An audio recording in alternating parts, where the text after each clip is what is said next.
The knock came at midnight, sharp and urgent, shattering the quiet of my small apartment. I froze, heart pounding, as the sound echoed again 3 hard raps. Like fate itself was at my door. I wasn't expecting anyone, least of all him.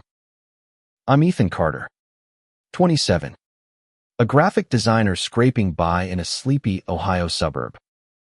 My life was predictable work, Netflix, the occasional bar trivia night with friends. But that knock changed everything. I opened the door to find Jake Sullivan, my neighbor from across the hall, standing there, his broad shoulders filling the frame. Jake, the ex-Marine with a crew cut and a smile that could charm anyone, was the last person I'd expect to need me. He was straight, married, the kind of guy who mowed his lawn at 7 a.m. on Saturdays and waved like we were old pals, even though we barely spoke. "Ethan, I need your help," he said, his voice low, almost a whisper. His blue eyes, usually steady, darted nervously, and a bead of sweat glistened on his forehead despite the cool night air. "Can I come in?" I stepped aside, my curiosity outweighing the oddity of the moment. Jake wasn't the type to ask for favors. He was the guy who fixed everyone else's problems: leaky faucets, flat tires, you name it. But now, he looked lost.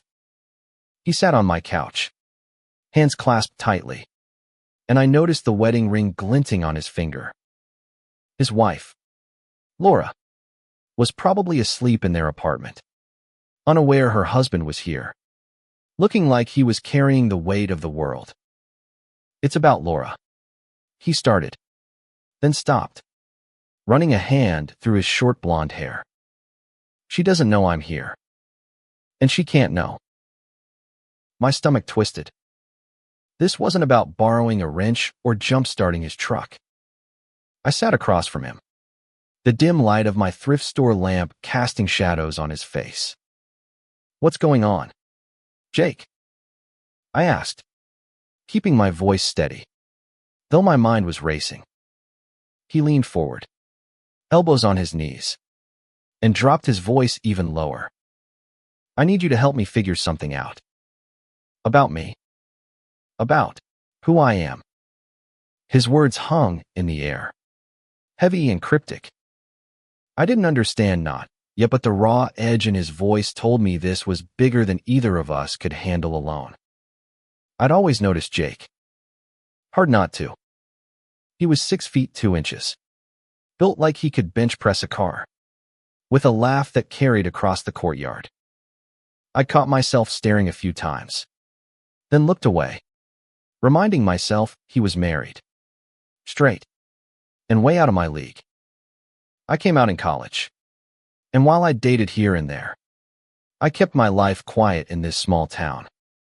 People were friendly enough, but I wasn't naive about the whispers behind closed doors. Being gay in a place like this meant keeping parts of yourself locked away. Jake's eyes met mine, and for the first time, I saw something I couldn't place: fear, maybe, or desperation. "Ethan," he said, "I've seen how you are. How you live. You're out. You're proud. But you don't shove it in anyone's face. I need someone like that. Someone who gets it." "Gets what?" I asked, my throat dry. My heart was hammering now, not just from the late hour or the strangeness of him being here, but from the way his gaze held mine, like he was searching for something he couldn't name. He took a deep breath, like he was about to jump off a cliff. "I think I might not be who I thought I was." His voice cracked, and he looked away, jaw tight. "I've been fighting this for years. Since before Laura, before the Marines. And I can't keep pretending it's not there." I froze. Was he saying what I thought he was saying? Jake Sullivan, the all-American guy next door, was questioning his identity. My mind reeled, but I kept my face neutral. Okay, I said carefully. What do you need from me? I don't know, he admitted, his voice barely above a whisper. I need to talk to someone who won't judge me, who won't tell me I'm crazy or broken. I need to know if this is real, or if I'm just losing it. I nodded, my chest tight with empathy. I'd been there those sleepless nights in high school, wondering if I was wrong, if I could change who I was. But Jake was 30, married, with a life built on expectations. This wasn't just a question. It was a wrecking ball. All right, I said. Let's talk. But Jake, this isn't something you figure out in one night. And it's not easy. He gave a shaky laugh. Yeah, I figured. But I can't keep this inside anymore. It's eating me alive. We talked until 3 a.m. He told me about growing up in a small town like this one, where being anything but straight wasn't an option. His dad, a pastor, preached fire and brimstone. The Marines had been his escape, a place to prove his manhood. But even there, he'd felt a pull he couldn't explain, a glance at another soldier that lingered too long. He'd buried it, married Laura, built a life. But now, that life felt like a lie. I listened, mostly, offering small pieces of my own story when he asked. I told him about my first crush, the fear of coming out, the freedom of finally owning who I was. He hung on every word, like I was handing him a map to a place he'd never dared explore. As he stood to leave, he paused at the door. Ethan, he said, his voice soft but steady. Thanks. For not laughing. For not freaking out. I smiled, though my heart was still racing. Anytime. Jake. I mean it. He nodded, then slipped out into the night. I stood there, staring at the closed door, my mind a whirlwind. Jake Sullivan wasn't just my neighbor anymore. He was a man on the edge of something huge. And somehow, I'd become part of it. The next morning, I woke to the sound of Jake's lawnmower. Life went on, but I couldn't shake the feeling that something had shifted. I saw him later, carrying groceries, and he gave me a quick nod, like nothing had happened. But his eyes told a different story. They held a question, a secret, and maybe just maybe spark of something new. The days after Jake's midnight confession felt like walking on a tightrope. Every creak of the apartment floor made me jump, half expecting another knock. I caught myself watching him from my window mowing the lawn, tossing a football with a neighbor's kid, always with that easy smile. But now I knew it was a mask. By Wednesday, I hadn't heard from him. I wondered if he'd regretted opening up, if he'd buried it all again. Part of me wanted to check on him. But what would I say? Hey, still questioning your entire identity. Instead, I buried myself in work, sketching logos for a local coffee shop, trying to ignore the ache in my chest. I wasn't just worried about Jake, I was starting to feel something for him. Something dangerous. Friday night, I was at the Rusty Nail, the only bar in town that didn't feel like a church potluck. My friend Mia, a bartender with a knack for reading people, slid a beer my way. You look like you're carrying someone else's baggage, she said, raising an eyebrow.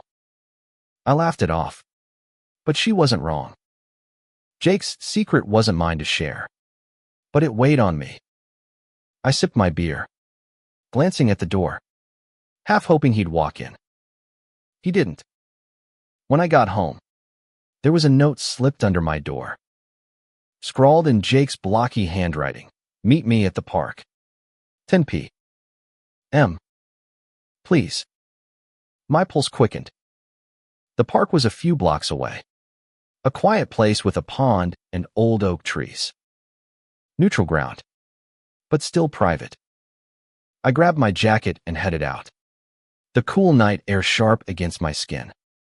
Jake was already there, sitting on a bench by the pond, his silhouette stark against the moonlight. He looked up as I approached, his face a mix of relief and nerves. "Thanks for coming," he said, standing. "I wasn't sure you would." I said anytime, I replied, sitting beside him. The bench was cold, but his presence was warm. Too warm. I kept my hands in my pockets to stop them from fidgeting. He didn't speak right away.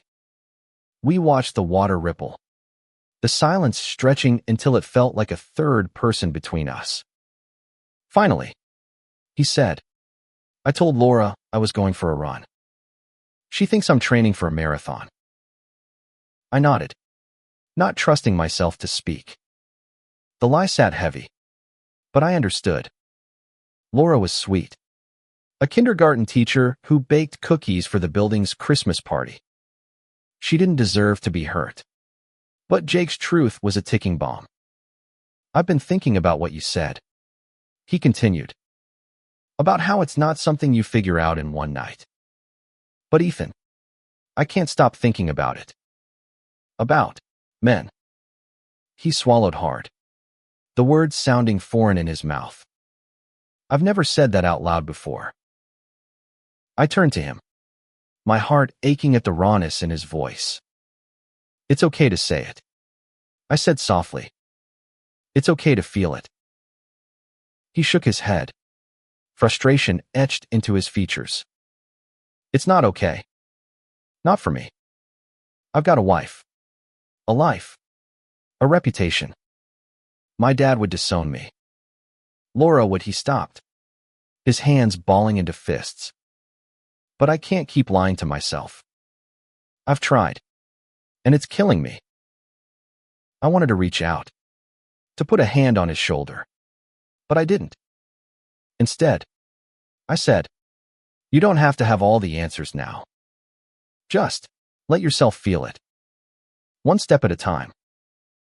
He looked at me, his eyes searching mine. "How did you do it? How did you know for sure?" I took a deep breath, the memories flooding back. It wasn't one moment. It was a lot of little ones. The way I felt when I saw a guy I liked. The way I stopped pretending it was just admiration. It was scary, but it was also freeing. He nodded slowly, like he was trying to absorb every word. Then, out of nowhere, he said, "I noticed you. You know, before all this, the way you carry yourself, like you're not afraid to be you. I envied that." My breath caught. Was he saying he'd noticed me? I pushed the thought away, focusing on the moment. "You can have that too, Jake. But it's a choice. And it's not easy." We talked for hours, the park empty around us. He told me about a guy in the Marines, a friend who'd been more than a friend in his mind, though nothing ever happened. He talked about Laura, how he loved her but wasn't sure it was the right kind of love. I shared more of my stormy first boyfriend, the fallout with my parents, the slow rebuilding of my life. As we walked back to our building, he stopped under a streetlight. "Ethan, I don't know where this is going, but I'm glad it's you I'm talking to." His voice was low, intimate, and it sent a shiver down my spine. "Me too," I said, meeting his gaze.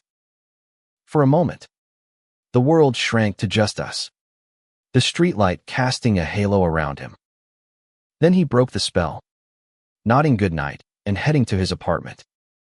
I lay awake that night, replaying every word. Jake was unraveling, and I was getting tangled in his story. I didn't know if I was helping him or falling for him or both. The next week was a blur of tension and stolen glances. Jake and I didn't talk again, Not like that night in the park, but I felt his presence everywhere.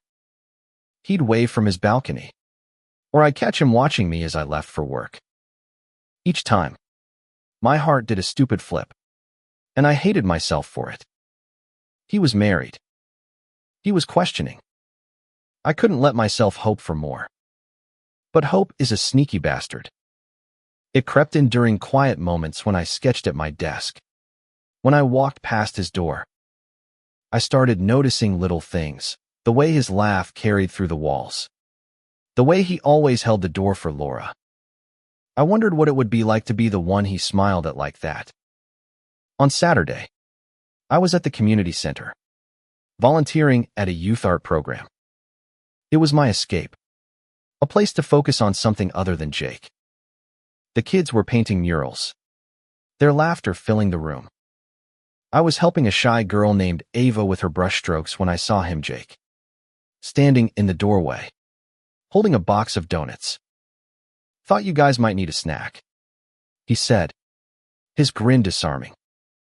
The kids swarmed him, and he laughed, handing out donuts like a hero. I watched, my chest tight. He was good with people, always had been. But seeing him here, in my space, felt different.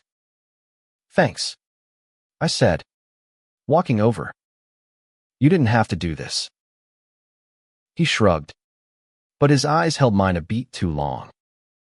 "Wanted to. You're always talking about this place. Figured I'd see it for myself." We didn't get a chance to talk alone. The kids kept us busy, but as he left, he brushed my arm, a fleeting touch that felt like a spark. "See you around, Ethan," he said, and I swear his voice lingered on my name. That night, I couldn't sleep.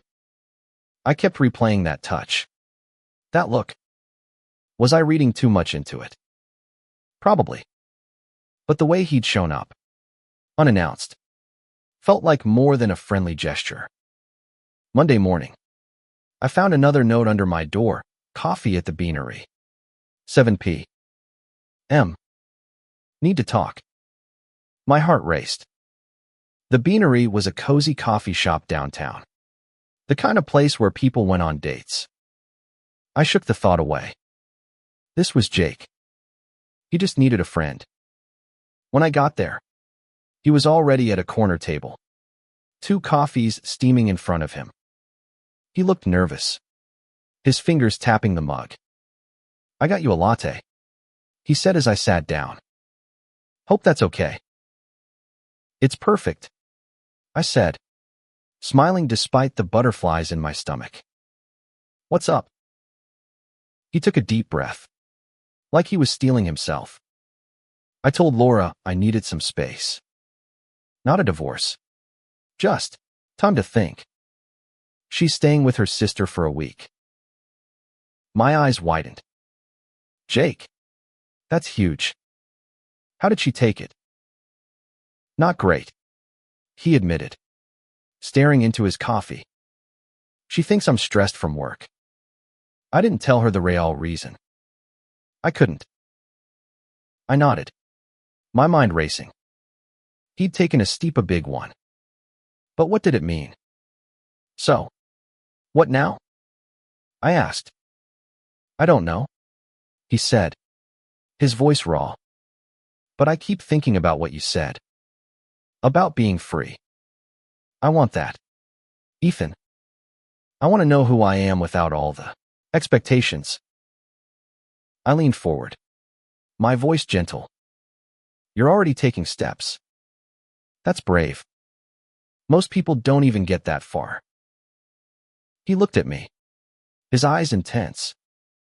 "You make it sound possible. Like I'm not crazy for feeling this way." "You're not crazy," I said firmly. "You're human." We talked for hours, the coffee shop emptying around us. He opened up more, telling me about dreams he'd had, moments he'd pushed down. I shared more of my own journey, the pain and the joy of it. It felt like we were building something, a fragile bridge between his world and mine. As we walked home, the streets quiet. He stopped under the same streetlight from the park. "Ethan," he said, his voice low. "I don't know what I'm doing, but I know I feel something with you." My heart stopped. I wanted to ask what he meant, to push for clarity, but I didn't. Instead, I said, "I'm here, Jake. Whatever you need." He nodded, his jaw tight, and we walked the rest of the way in silence. But that silence was loud, full of unspoken possibilities. I didn't know what was coming, but I knew I was in too deep to turn back. Laura's absence changed everything. The building felt quieter, like it was holding its breath. Jake started texting me small things at first, like a link to a song he liked or a quick "you around." It was innocent enough, but each message felt like a step closer to something neither of us could name. One night, he invited me over, just to hang out. He said on the phone, his voice casual but with an edge. I hesitated, knowing how dangerous this was, but I went anyway. His apartment was the mirror image of mine, but it felt like another world. Photos of him and Laura on the walls. A cozy throw blanket on the couch. It smelled like cedar and coffee, and I felt like an intruder. He handed me a beer, his fingers brushing mine. "Thanks for coming," he said, sitting closer than necessary on the couch. We watched a movie, some action flick neither of us cared about, but the air was thick with tension. Every time our knees bumped, my heart raced. Halfway through, he muted the TV. "Ethan, can I ask you something personal?" I nodded, my throat tight. "Sure." "When you first knew you were gay, did you ever feel like you were betraying someone? Like, by being yourself, you were letting everyone else down?" I took a sip of my beer, buying time. "Yeah," I said finally. "My parents, especially. They had this idea of who I was supposed to be. Coming out felt like I was breaking their hearts. But I realized I couldn't live for them. I had to live for me." He nodded, his eyes distant. "I love Laura. I do. But I don't think I'm in love with her. Not the way I'm supposed to be." He looked at me, and the vulnerability in his eyes made my chest ache. "I keep wondering what it would be like to be with someone else. Someone like you." My breath hitched. This was a line we'd been dancing around. I wanted to lean in, to close the distance, but I didn't. "Jake," I said carefully, "you need to be sure. This isn't just about me. It's about you. Laura. Everything." "I know," he said, his voice breaking.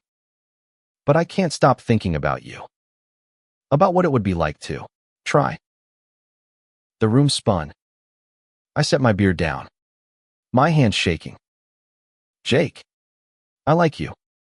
More than I should. But you're married. You're figuring things out. I can't be your experiment." He flinched, but he didn't look away. "You're not. I swear. This isn't just curiosity. It's real." I stood, needing space. "I want to believe you. But you need to figure out what you want. For real. Without me clouding things." He stood too, stepping closer. "Ethan, I'm trying. I've never felt like this before. Not with anyone." I wanted to kiss him. God, I wanted to.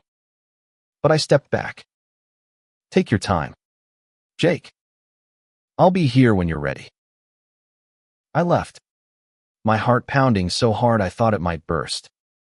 Back in my apartment, I leaned against the door, cursing myself. I was falling for him, and it was a disaster waiting to happen. The next day, Laura came back. I saw her car in the lot.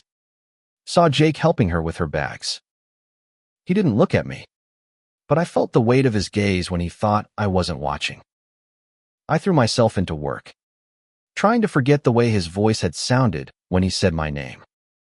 But then, Friday night, another knock. Jake. Again. His face pale. Laura knows, he said, his voice barely audible. She found my journal. She knows I'm questioning. My stomach dropped. What did she say? She's hurt. Angry. She thinks I'm cheating.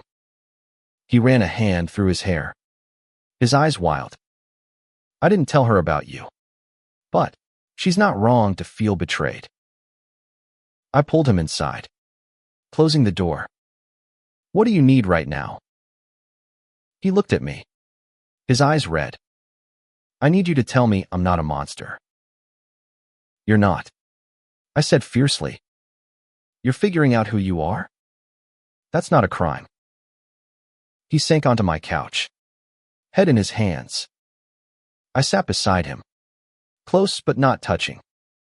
What now? I asked. I don't know, he whispered. But I can't lose her. And I can't lose this. Whatever this is with you. I didn't have answers. All I knew was that Jake was breaking, and I was caught in the middle of his storm. Laura's discovery turned Jake's world upside down. He didn't come by for days, and I didn't push. I saw them through my window arguing in their kitchen. Her face red, his hands gesturing wildly.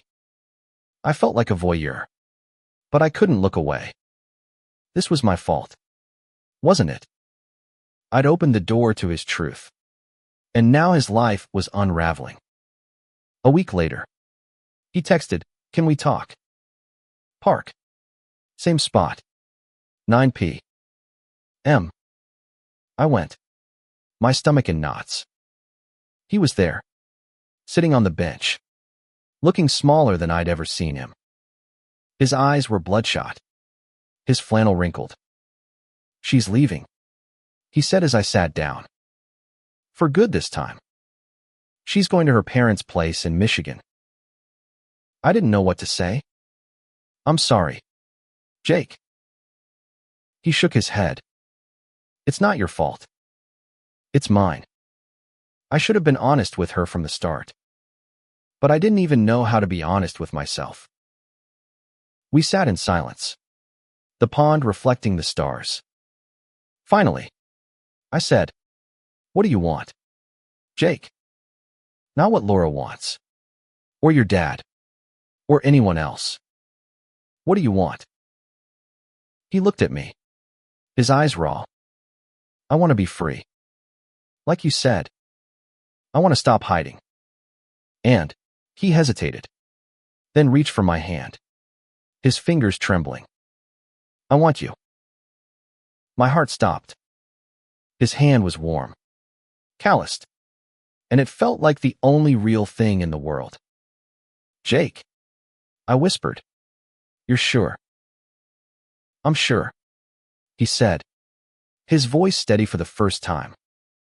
I've spent my whole life running from this. I'm done running. I squeezed his hand, my throat tight. Okay, but we take it slow. You're still figuring things out, and I'm not going anywhere. He nodded, a small smile breaking through. Slow. I can do that. We didn't kiss. Not then. But we sat there, hands linked, until the night grew cold. It was a start, fragile and terrifying, but real. The next few weeks were a whirlwind. Laura moved out, and the building buzzed with gossip. I kept my distance, giving Jake space to process. But he started showing up at the community center, at the beanery, even at my door with takeout and a shy smile. We talked, laughed, argued about stupid things like pizza toppings. It felt like friendship. But there was an undercurrent, a pull we both felt but didn't name. One night, he invited me to his place again. The photos of Laura were gone. The apartment bare. "I'm starting over," he said, handing me a glass of wine. "Feels weird, but good." I smiled, clinking my glass against his. To new beginnings. We sat on the couch, closer than before. The wine loosened us, and soon we were laughing, sharing stories about our dumb teenage selves. Then, out of nowhere, he leaned in and kissed me. It was soft, hesitant, but it set my world on fire. I kissed him back, my hands finding his face, his neck. When we pulled apart, his eyes were wide, like he couldn't believe what he'd done. "Was that okay?"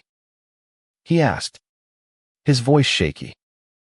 "More than okay," I said, grinning. "But we're still taking it slow. Remember?" He laughed, the sound warm and free. Yeah. Slow. But slow was hard. Every touch, every glance, felt like a spark. We started spending more time together, movies, walks, late-night talks. I was falling. Hard. And I could see it in his eyes too. But there was still a shadow his past. His family. The town that watched us with narrowed eyes. One day, at the community center, Ava, the shy girl from the art program, pulled me aside. "Is Jake your boyfriend?" she asked, her eyes wide. I froze, then smiled. "We're figuring it out." She nodded, like she understood more than most adults. "He looks at you like you're his whole world." Her words stayed with me, a reminder of what was at stake. Jake wasn't just my neighbor anymore.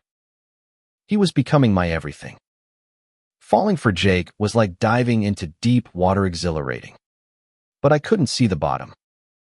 We were careful, keeping things quiet. This town wasn't ready for two guys holding hands at the grocery store. And Jake was still raw from his divorce papers arriving. But in private, we were unstoppable. Stolen kisses in my kitchen. Late-night drives to nowhere. His hand finding mine in the dark. It was new for him, but he leaned into it, fearless in a way that made my heart ache. One Sunday, he showed up at my door with a backpack. "Let's get out of here," he said, his grin mischievous. "Just for the day?" We drove to a state park an hour away, the kind of place where the trees tower and the air smells like freedom.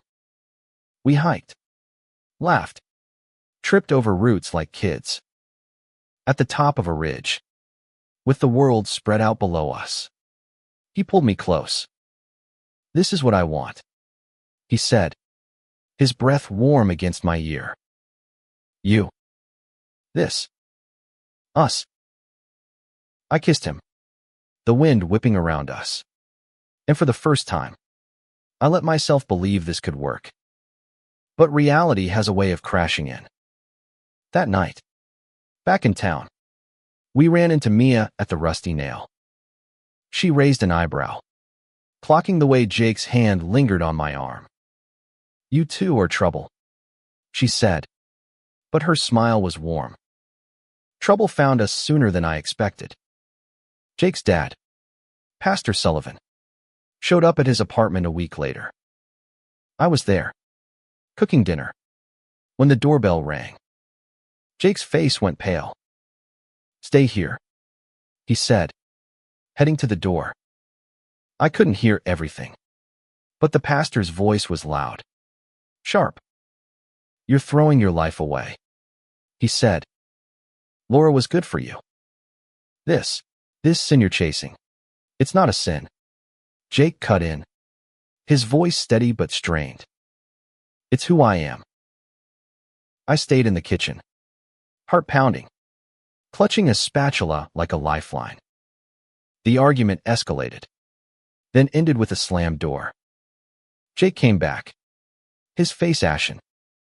"He's done with me," he said, sinking onto a chair. "Said I'm no son of his." I knelt beside him, taking his hands. "You're enough, Jake. Just as you are." He looked at me, eyes wet. "I don't know if I can do this. Lose everyone." "You won't lose me," I said fiercely. "And you're not alone. You've got Mia, the kids at the center, people who see you for you." He nodded, pulling me into a hug. It wasn't just comfort, it was a promise. We were in this together, no matter what. But the town started talking. Whispers at the grocery store, stares at the gas station. Jake noticed too, his shoulders tensing every time we went out.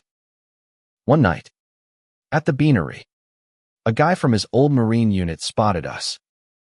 "Sullivan," he called, his tone mocking. "Didn't peg you for this." Jake's jaw tightened, but he didn't back down.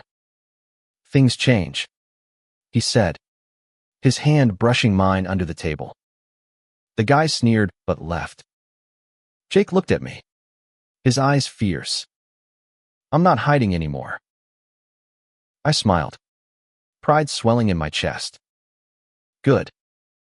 Because I like you out in the open." But the pressure was building. Jake's job at the auto shop started getting weird, coworkers giving him the cold shoulder, his boss dropping hints about focus. I worried he'd crack, but he didn't. He started coming to the community center more, helping with the kids, finding a new kind of family. One night, as we lay in my bed, his head on my chest, he said, "I never thought I could be this happy. Not like this." I kissed his forehead, my heart full. "You deserve it, Jake." But happiness is fragile. And in a town like ours, it doesn't go unnoticed. The backlash came fast. Someone spray painted a slur on Jake's truck, the red letters glaring under the morning sun. He stared at it, fists clenched, then grabbed a bucket and started scrubbing. I helped, my hands shaking with anger. "This is bullshit," I said, my voice low. "Yeah," he said, his jaw tight. "But it's not stopping me." We cleaned it off, but the message lingered. Jake's dad wasn't speaking to him. Laura wouldn't return his calls. And now the town was turning. I wanted to protect him, to shield him from the hate. But I couldn't. All I could do was be there. We started spending more time at my place, away from prying eyes. One night, he showed up with a bottle of whiskey and a tired smile. "I got fired today," he said, pouring us both a shot. "What?" I sat up, stunned. "Why?" "Boss said I was distracting the team." "Total crap. Everyone knows why." He downed his shot, wincing. "Doesn't matter. I'll find something else." I reached for his hand. "You don't have to go through this alone." He looked at me, his eyes softening. "I know. That's why I'm here." We drank, talked, laughed despite everything. Somewhere between the second and third shot, he pulled me close, kissing me like it was the only thing keeping him grounded.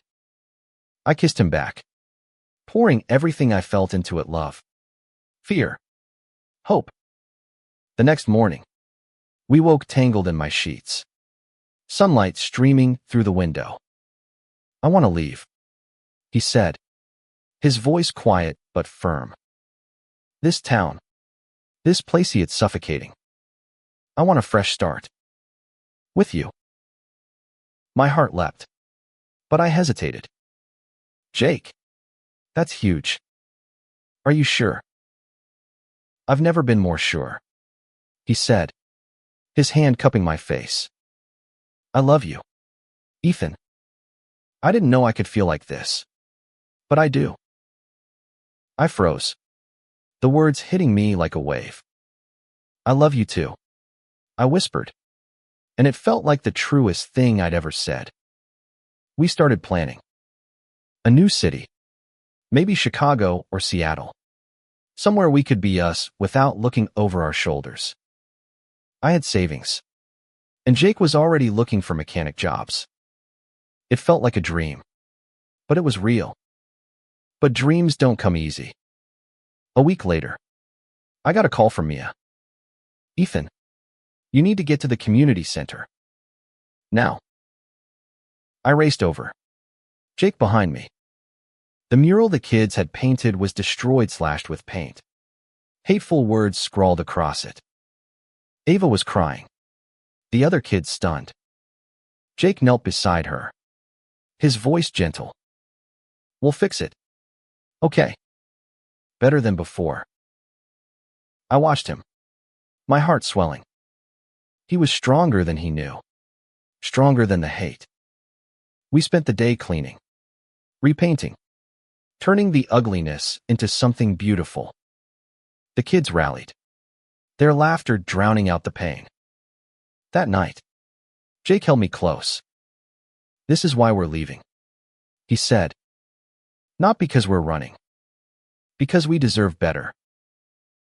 I nodded, my face buried in his chest. We do. We were close. So close to freedom.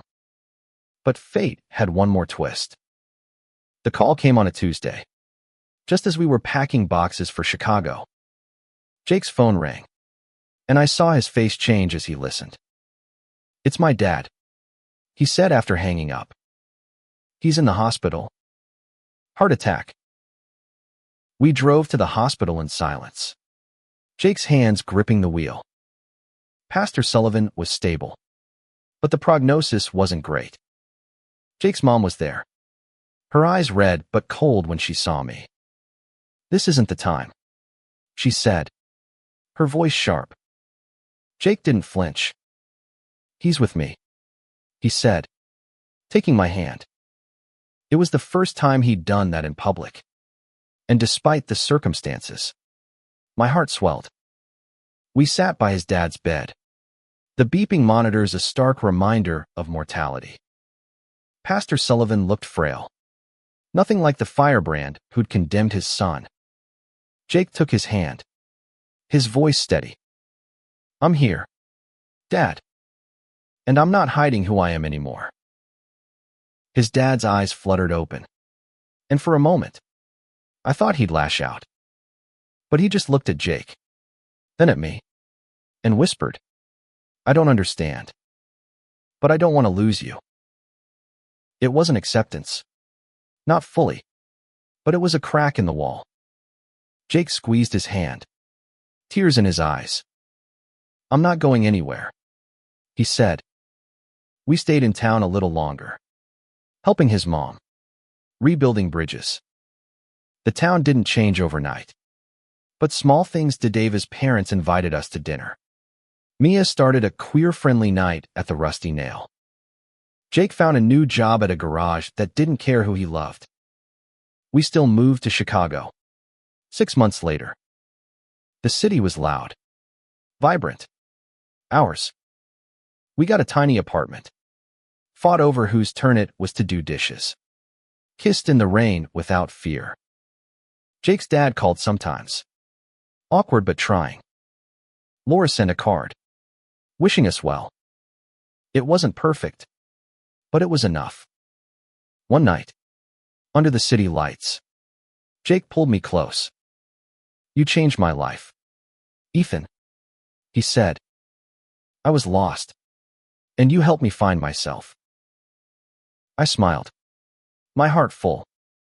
You found yourself, Jake. I just held the map. We stood there, wrapped in each other. Two men who'd fought for their truth and won. The world wasn't always kind, but our love was stronger. And that was everything.